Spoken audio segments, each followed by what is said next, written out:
question recently came up about Our Lady of La Salette, and specifically the Secret of La Salette. What most people do not realize is that the Secret of La Salette that's currently in circulation has been placed on the index by the Church. What this means is that it is a mortal sin to read or rely upon that secret. The Church has ordered us not to read it. And there's a good reason for that. In fact, there are several.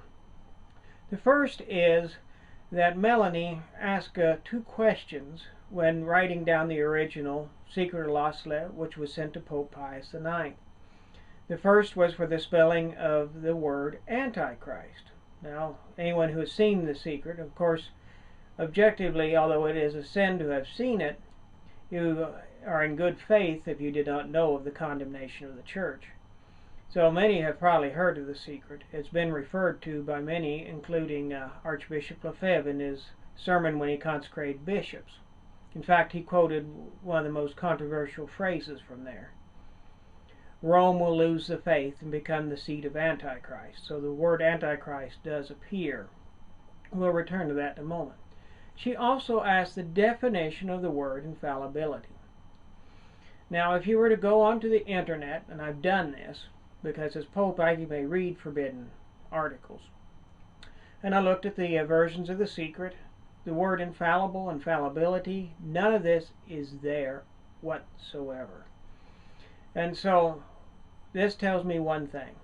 The secret that is printed on the internet and in circulation is false.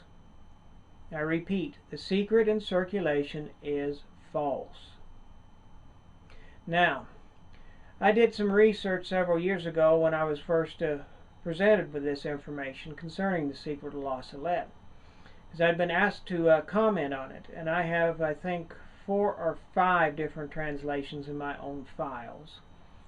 Some of them claiming they are, of course, valid. They all agree with the one statement: Rome will lose the faith and become the seat of Antichrist. It's kind of interesting when you find out who said that. According to a website, if you look it up, Martin Luther in 1540 A.D. said that. Martin Luther.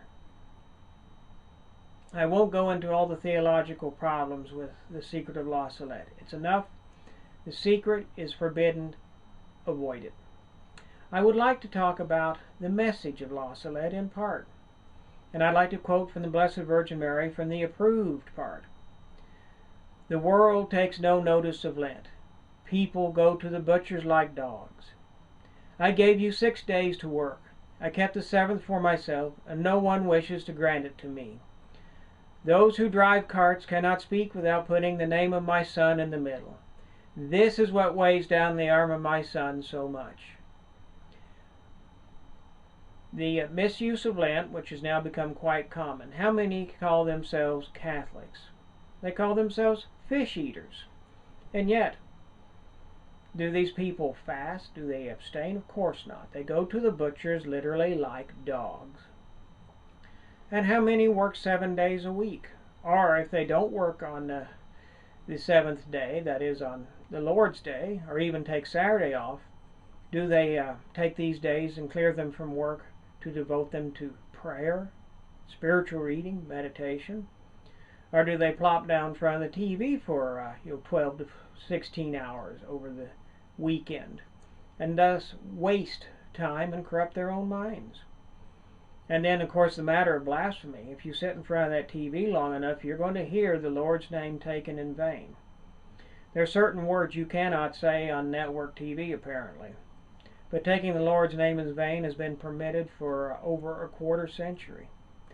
And this is it. Now, Pope Pius IX saw the actual Secret of La Salette, and he was questioned. And this is his reply. You wish to know the secrets of La Salette. Well, here are the secrets of La Salette. Unless you do penance, you shall all perish. And that is just a simple reminder from Scripture. So, if you are watching this video, heed Pope Pius IX's advice. Do penance. Stop going to the butchers like dogs during Lent. Observe the fast and abstinence laws of the church.